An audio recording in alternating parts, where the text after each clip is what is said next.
John is a really useful breakdown crane. Whenever anyone is in trouble or off the rails, John is always there to help. But he does need help from the other engines to get to places where there's an emergency so that he could help them off the track. And because John helps, engines and rolling stock are back on the tracks and can make their deliveries on time without confusion and delay. One day, Percy was at Knapford Station. The Fat Controller arrived on board Thomas. They had been out on an emergency with John. Percy was very excited to see his friend and wanted to know what happened. "What's happened today?" he asked excitedly.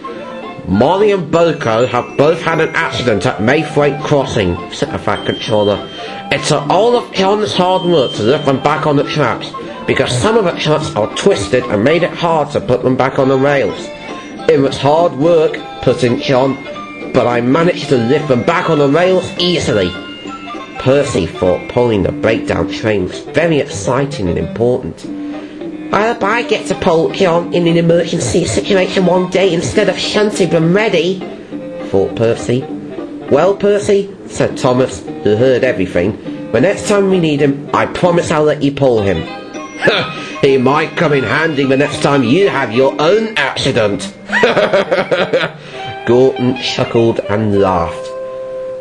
Percy felt hurt by what Gorton had said.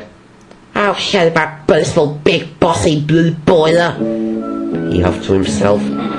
Its chance had come. The next morning the Fat Controller arrived back at Knapford Yards with very bad news.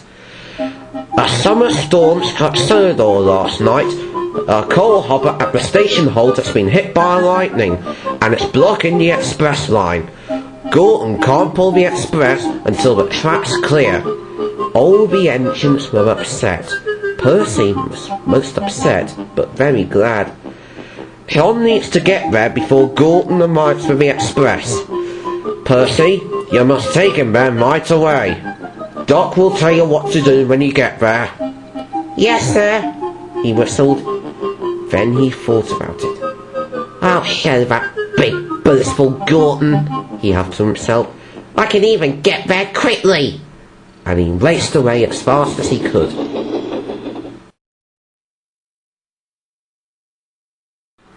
At the station halt, Peter, Doc, Jack and Alfie were waiting for John by the tumble-down hopper. "Are you sure this is going to work, Doc?" asked Alfie. "Course it is," said Doc. "We'll have it shifted in no time. Look.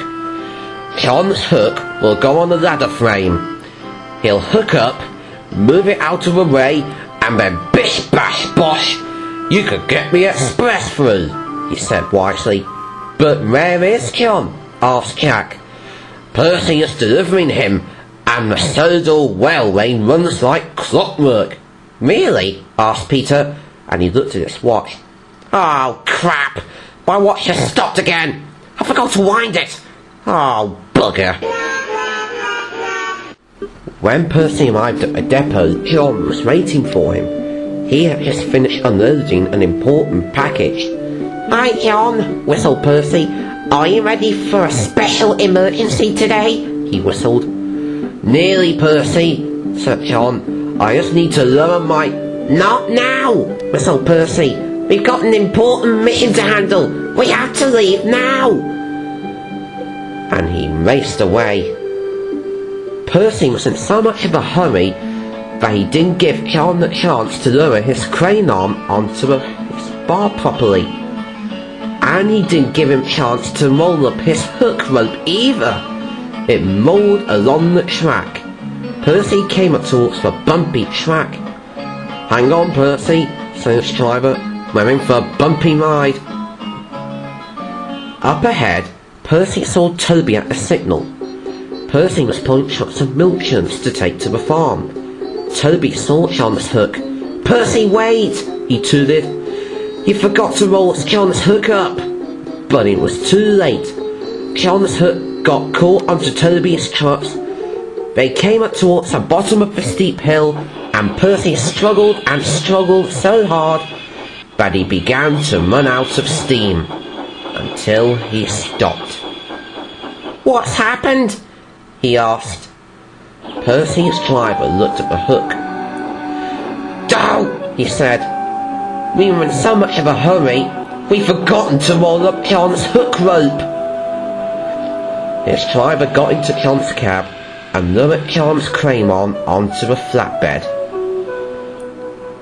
"I'm sorry, everyone," said Percy sadly. "I wanted to prove I'm just as useful and fast as Gordon after he teased me yesterday." "You are really useful, Percy," said John. "You don't need to prove it." "Yes," said Toby. "Everyone likes you the way you are. You may be cheeky at times, but you're still the best number 6 standard gauge engine we've ever had." "Thank you, everyone," said Percy, and he puffed away. "Good luck on your mission. I hope you make it in time," tooted Toby. Percy and John arrived at Mayfreight Station Halt in no time at all, where Thomas and the workmen were waiting. Percy still felt bad about what he had done earlier. "Sorry I'm late, everyone," he said sadly. "It's okay, Percy," said Thomas. "We still got plenty of time before Gordon gets here." Then they heard a whistle. "No, we haven't," shouted Peter. "Gordon's coming!" And he was right. Gordon was coming up fast. Thomas tried to warn Gordon about the coal hopper had fallen onto his line and told him to wait, but Gordon didn't believe him, so he shoved straight out to the station already on time. Percy had to work extra hard, so he moved John into the best position so that he could lift the coal hopper easily. Then John lowered up his crane arm as fast as he could. "Hurry! Gordon is getting closer!" shouted Thomas encouragingly. John got hooked up and he heaved and heaved and heaved. And finally, with one huge effort, "Ah! Get out of my way, quick!" shouted Gordon.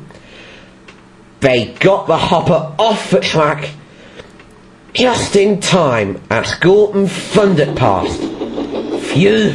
wheezed Gordon as he thundered past. "Phew!" agreed Doc. "That was too close for comfort. Well done, Percy, and well done, John." "Well done, you two," cheered Alfie. "But what kept you so long?" asked Jack. "Well, it's a long story," sighed Percy with relief. "But I have learned something." "What's that, Percy?" asked Thomas. "Well, Thomas, when it comes to emergencies, always make sure that you're prepared properly." Thomas agreed.